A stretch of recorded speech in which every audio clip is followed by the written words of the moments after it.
दोस्तों नमस्कार। आपको मेरा सादर प्रणाम। मेरी कहानी और कथाओं में आपका हार्दिक स्वागत है। तो मित्रों, मैं आज आपको एक बहुत अच्छी कथा सुनाने जा रहा हूँ और आप बड़े आनंदपूर्वक कथा सुने। कहते हैं कि एक बार की बात है, कैलाश पर्वत पर माँ पार्वती अपने दिन भर की पूजा पाठ अन्य कार्य में व्यस्त रहती थी। तभी उन्हें रावण कैलाश पर्वत की ओर आता दिखा और माता पार्वती जी ने शंकर भगवान जी से कहा, हे भगवान, आप अपने इस भक्त को कैलाश आने से रोक दीजिए, क्योंकि मुझे इससे देखते ही परेशानी हो जाती है और आप इसको यहाँ मत आने दीजिए, वरना किसी दिन मैं इसे अग्नि में भस्म कर दूंगी। यह जब भी आता है मैं अपने आप को बहुत ही असहज महसूस करती हूँ और यह बात मुझे बिल्कुल भी पसंद नहीं है। आप इसे समझा दीजिए, यह कैलाश में प्रवेश न करें, इसको यहाँ आने से बिल्कुल मना कर दीजिए। शिवजी जानते थे कि पार्वती सिर्फ उनके वरदान की मर्यादा रखने के लिए रावण को कुछ नहीं कहती और वह चुपचाप उठकर बाहर आकर देखते हैं रावण नंदी को परेशान कर रहा है। भगवान शिवजी को देखते ही वह हाथ जोड़कर प्रणाम करने लगा। महादेव जी, आपको मेरा कोटि कोटि प्रणाम। महादेव जी बोले, आओ दशानन, कैलाश में आना कैसे हुआ? रावण कहता है, मैं तो बस आपके दर्शन के लिए ही आया हूँ।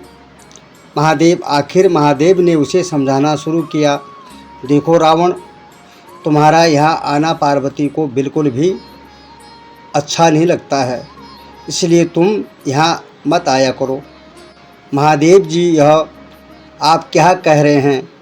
आप ही ने तो मुझे किसी भी समय आपके दर्शन के लिए कैलाश पर्वत आने का वरदान दिया है और आप ही अब अपने वरदान को वापस ले रहे हैं, ऐसी क्या बात है? तब भगवान बोले, ऐसी बात नहीं है रावण, लेकिन तुम्हारी क्रियाकलापों से पार्वती परेशान हो जाती है और किसी दिन उसने तुम्हें श्राप दे दिया तो मैं तुम्हारे लिए कुछ भी नहीं कर पाऊँगा। इसलिए बेहतर यही होगा कि तुम यहाँ पर आना बंद कर दो, यहाँ मत आया करो, फिर आपका वरदान तो मिथ्या हो गया। महादेव, मैं तुम्हें आज एक और वरदान देता हूँ, तुम जब भी मुझे याद करोगे मैं स्वयं ही तुम्हारे पास आ जाऊँगा, लेकिन तुम अब किसी भी परिस्थिति में कैलाश पर्वत पर मत आना। अब तुम यहाँ से जाओ, पार्वती तुमसे बहुत रुष्ट है, तुमको देख करके उसे बहुत परेशानी होती है। और फिर रावण चला जाता है। समय बदलता है। हनुमान जी रावण की स्वर्ण नगरी लंका को जलाकर राख करके चले जाते हैं और रावण उनका कुछ नहीं कर सकता। वह सोचते सोचते परेशान हो जाते हैं कि आखिर उस हनुमान में इतनी शक्ति आई तो आई कहाँ से। चिंता में डूब गया रावण। परेशान हो कर वह महल में ही स्थित शिव मंदिर में जाकर शिव जी की प्रार्थना आरंभ करता और भगवान जी की स्तुति करने लगा। भगवान जी की स्तुति करने से भगवान बड़े प्रसन्न हुए और उसकी प्रार्थना से भगवान शिव प्रकट हो जाते हैं। रावण अभिभूत होकर उनके श्री चरणों में गिर जाता है। कहो दशानन, कैसे हो? भगवान भोलेनाथ जी पूछते हैं। आप अंतर्यामी हैं महादेव, आप सब कुछ जानते हो मेरे प्रभु। एक अकेले बंदर ने मेरी लंका को और मेरे दर्प को भी जला दिया और मैं जानना चाहता हूँ कि यह बंदर जिसका नाम हनुमान है आखिर कौन है? और प्रभु, उसकी पूंछ तो और भी ज़्यादा शक्तिशाली थी। किस तरह वह सहजता से मेरी लंका को जला दिया? मुझे बताइए कि यह हनुमान कौन है? तब भगवान शिव जी मुस्कुराते हुए रावण की बात सुनते रहते हैं और फिर बताते हैं कि रावण, यह हनुमान और कोई नहीं, मेरा ही रुद्र अवतार है। भगवान विष्णु ने जब यह निश्चय किया कि वे पृथ्वी पर अवतार लेंगे और माता लक्ष्मी भी साथ ही अवतरित होगी, तो मेरी इच्छा हुई कि मैं भी उनकी लीलाओं का साक्षी बनूं। और जब मैंने अपना यह निश्चय पार्वती को बताया तो वह हट कर बैठी कि मैं भी साथ रहूँगी, लेकिन यह समझ नहीं आया कि उसे इस लीला में किस तरह भागीदार बनाया जाए। तब सभी देवताओं ने मिलकर मुझे यह मार्ग बताया।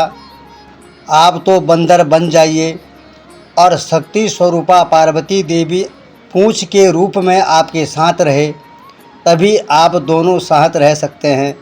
और उसी अनुरूप मैंने हनुमान के रूप में जन्म लेकर राम जी की सेवा का व्रत रख लिया और शक्ति रूपा पार्वती ने पूंछ के रूप में उसी सेवा के फल स्वरूप तुम्हारी लंका का दहन किया।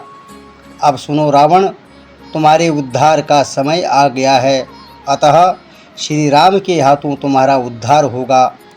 मेरा परामर्श है कि तुम युद्ध के लिए सबसे अंत में प्रस्तुत होना, जिससे कि तुम्हारा समस्त राक्षस परिवार भगवान श्री राम के हाथों से मोक्ष को प्राप्त करें और तुम सभी का उद्धार हो जाएगा। तब रावण को सारी बात समझ में आती है, पूरा ज्ञान अनुभव हो जाता है और उस अनुरूप वह युद्ध की तैयारी करता है और अपने पूरे परिवार को श्री राम जी के समक्ष युद्ध के लिए पहले भेजता है और सबसे अंत में स्वयं मोक्ष को प्राप्त होता है। तो मित्रों, इधर जो है भगवान श्री राम के आशीर्वाद से लंकापति रावण और उसका पूरा परिवार जो है भगवान के हाथों मारा जाता है और उन्हें मोक्ष की प्राप्ति होती है। तो मित्रों, आज की कहानी और कथा यहीं पर संपन्न होती है। ओम नमः शिवाय, ओम नमः शिवाय, ओम नमः शिवाय।